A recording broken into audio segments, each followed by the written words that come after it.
Olá, hoje é quarta-feira, 13 de janeiro. Eu sou o jornalista Fábio Rubinich, da agência Safras, e esta é mais uma edição do programa Conversa com o Analista da Safras TV. Antes de apresentar o convidado de hoje, peço, por favor, para você que está nos assistindo, para que acesse o nosso canal no YouTube, se inscreva e ative as notificações ali no nosso canal, para sempre ficar por dentro das atualizações sobre os nossos programas. Acesse também o nosso site, safras.com.br, e aproveite para conhecer a plataforma de Safras e Mercado. Hoje estamos recebendo o analista de açúcar e etanol da consultoria Safras e Mercado, Maurício Munussi. Olá, Maurício, tudo bem? Olá, Fábio, boa tarde, aos espectadores aí do canal Satas TV. Obrigado novamente pelo convite para conversar com vocês aí sobre o mercado de açúcar.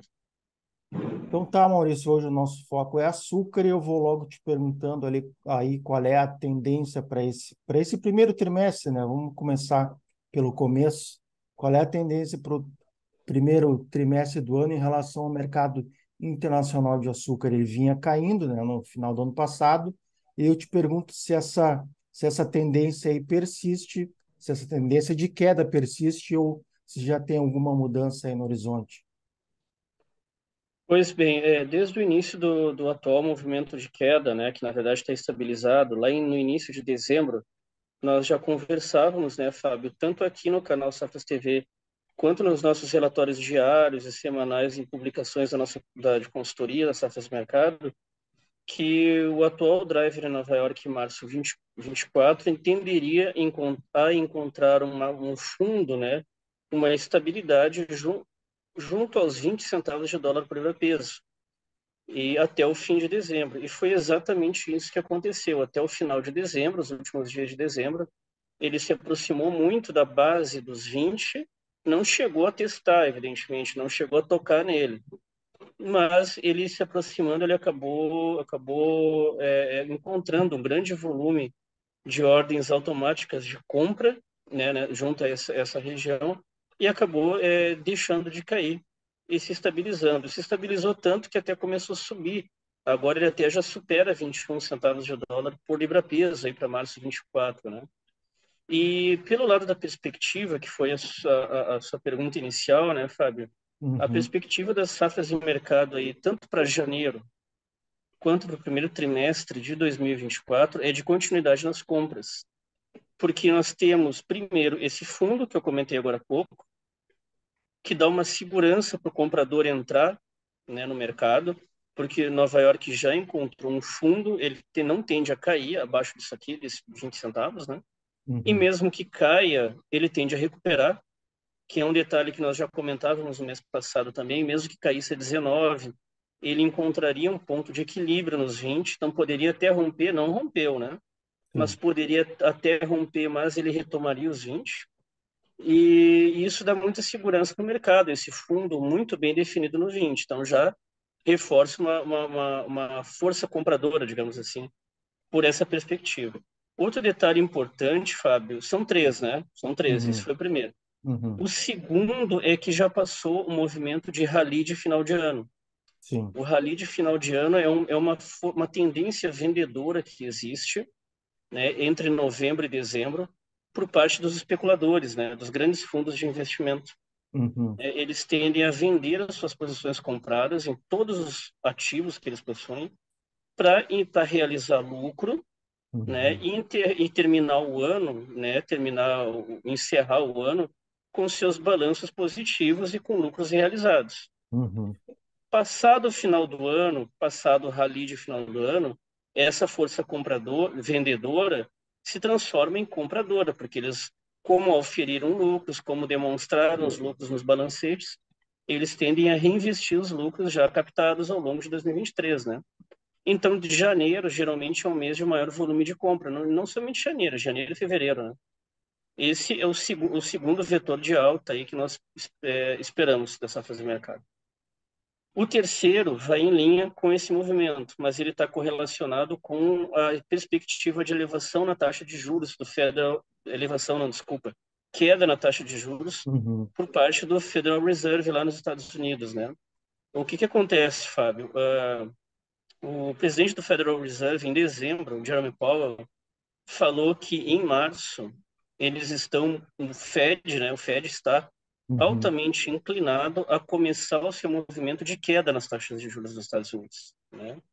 Ele não falou explicitamente, tá? Mas ele deu claramente a entender. E deu até um uhum, direcionamento, né? Um afrouxamento monetário agressivo. O que uhum, que é agressivo? É 75 pontos base, né? sim. Moderado é 50 pontos base e suave é 25 pontos base. Então ele usou o termo agressivo.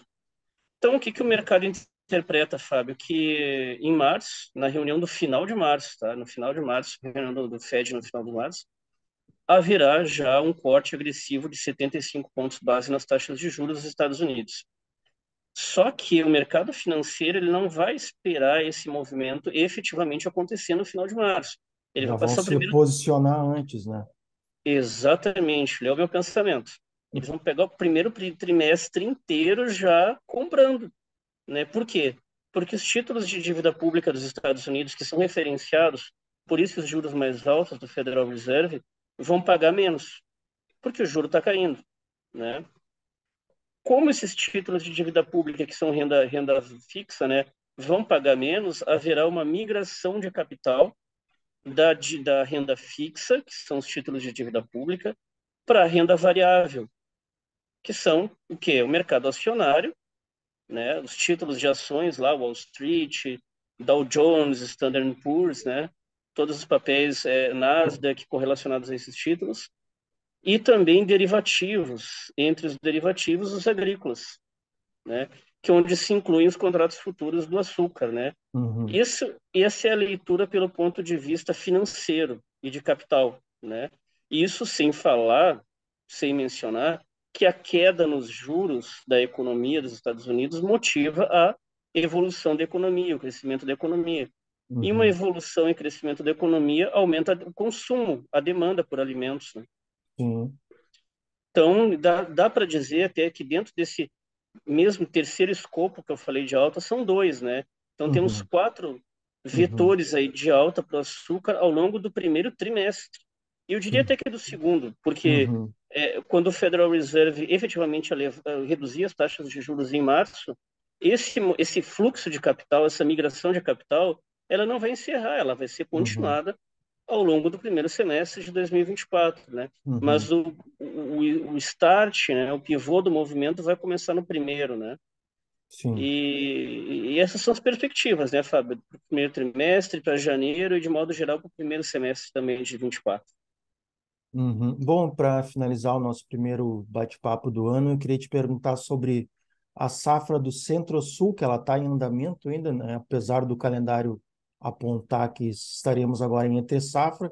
Eu te pergunto se há alguma possibilidade, mesmo que remota, de uma safra emendar na outra lá em março, final de abril. Mas eu diria que não é remota, não, Uhum, muito provável, porque as usinas passaram dezembro moendo bastante uhum, cana, uhum, bastante, né? Mais de 20 milhões de toneladas aí, né? E o que geralmente não acontece nessa época do ano, né? E o clima favoreceu, né, Fábio, em dezembro, uhum, porque choveu pouco. sim. E tem um outro detalhe, né? Tem um outro detalhe, só um segundinho. Uhum. Tem um outro detalhe. Meu celular tocou bem na hora aqui, né?